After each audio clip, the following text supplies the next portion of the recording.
တရုတ်မှာမိတ်ဆက်သွားတဲ့ KTM 450RC က entry level sport bike တွေထဲမှာ premium အဆင့်ဆုံးဘိန်းတစ်စီးဖြစ်လာမှာလားဒီ KTM ရဲ့ 450RC က CF Moto 450 SRS ကိုအခြေခံထားတဲ့ဘိန်းတစ်စီးဖြစ်ပြီးတော့ design language မှာတော့သူ့အကိုကြီးတွေဖြစ်တဲ့ KTM ရဲ့ RC8C ကို 990RCR တို့နဲ့တော်တော်လေးတွားတူတာကိုတွေ့ရတယ်။ engine ကလည်း CF Moto 450 SRS က engine ကိုအသုံးပြုထားတာကြောင့် 449cc နှလုံးတိုး engine ကိုမှ 290 degree crankshaft နဲ့လာပါမယ်။ဒီ engine က CF Moto မှာလုံးကမြင်းကောင်းရေ52ကောင်ပဲထွက်ပေမဲ့ KTM ရဲ့လက်ထဲမှာကျတော့မြင်းကောင်းရေ56ကောင်တောင်ထွက်ပါတယ်။ရုံးအားကတော့39 Nm top ကိုရပြီးတော့ top speed ကတော့195 km/h လို့ပြောထားတယ်။ Europe ကိုပို့မဲ့ E2 လိုင်စင် version ကတော့မြင်းကောင်းရေ48ကောင်ပဲထွက်မယ်။ CF Moto ရဲ့ 450 SRS ကိုအခြေခံထားလို့အစိပ်ပိုင်းတော်တော်များများကို sharing လုပ်ပြီးသုံးမယ်လို့ထင်ပေမဲ့လည်း KTM ကပို့ပြီးတော့ premium ဆန်တာတွေကိုပဲသုံးထားတယ်။ single side တဲ့ဆွဲရန်သုံးထားတာကတော့ CF Moto တို့နဲ့အတူတူပဲရှေ့ဖောက်ကို WP ရဲ့ Apex suspension တွေကိုအသုံးပြုထားတယ်ဗျ။ CF မှာတော့ဆိုရင်ရိုးရိုး KYB suspension ကိုပဲအသုံးပြုထားတာ KTM က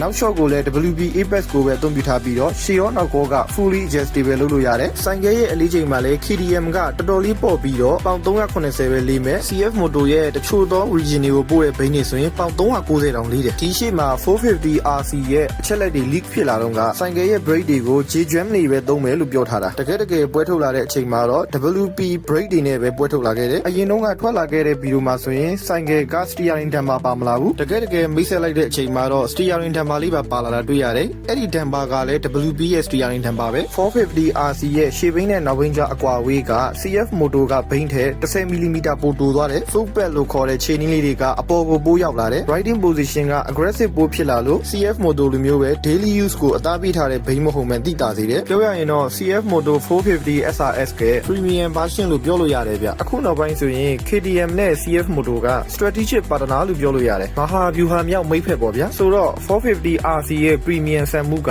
engine power 450နဲ့500ကျော်တန်းမှာရှိတဲ့ဆိုင်ကယ်တိုင်းအတွက်တက်လှမ်းလိုက်တာပဲ 450cc beginner level ပြိုင်ဘိန်းလေးမှာ right by wire ပါလာပြီး riding mode တွေပါလာပြီး lean angle adaptive control system တွေပါလာပြီး lane angle sensitive dual channel ABS လည်းပါလာပြီးတိုင်ခွက်ကိုလည်း full color TFT display ကိုအသုံးပြုထားပြီးတော့ connectivity ဘိုင်းမှာဆိုရင်လည်းဖုန်းနဲ့ချိတ်ဆက်လို့ရပြီးတော့ KTM နဲ့ Connect app ကိုသုံးလို့ရမယ်ဖုန်းပြောတာနဲ့ music control တွေလုပ်လို့ရမယ် 10x10 navigation system တွေပါလာမယ် physical ဘိုင်းမှာဆိုရင် premium ဆန်တဲ့ဘိန်းကြီးတွေမှာပဲတွေ့ရနိုင်တဲ့ single side တဲ့ဆွဲရန်လေးပါလာမယ် steering damper တွေ wing glass တွေပြီးတော့တိတ်လှပြီးတိတ် premium ဆန်လုံးနဲ့သူ့အကိုကြီးနဲ့တူနေတာတွေကတခြား 900cc ဝန်းကျင်ဘိန်းတွေနဲ့ဒီဘိန်းကိုလုံးဝကွက်ထက်စေခဲ့တာပဲတရုတ်မှာမိတ်ဆက်သွားတဲ့ဈေးကတော့ယွမ်34,900ဖြစ်ပြီးတော့ global launch ကတော့မလုပ်သေးပါဘူး CF Moto နဲ့လက်တွဲလိုက်တာတကယ်ကောင်းတဲ့အရွေးတစ်ခုလို့တော့မြင်မိပါတယ်ဆိုတော့ကိုလူတွေရောဒီဘိန်းလေးကိုဘယ်လိုမြင်လဲအဲ့ဒါလေးနည်းနည်းပပလေးပြောသွားကြပါဦးဗျာဒီနေ့ဗီဒီယိုကတော့ဒီလောက်ပါပဲ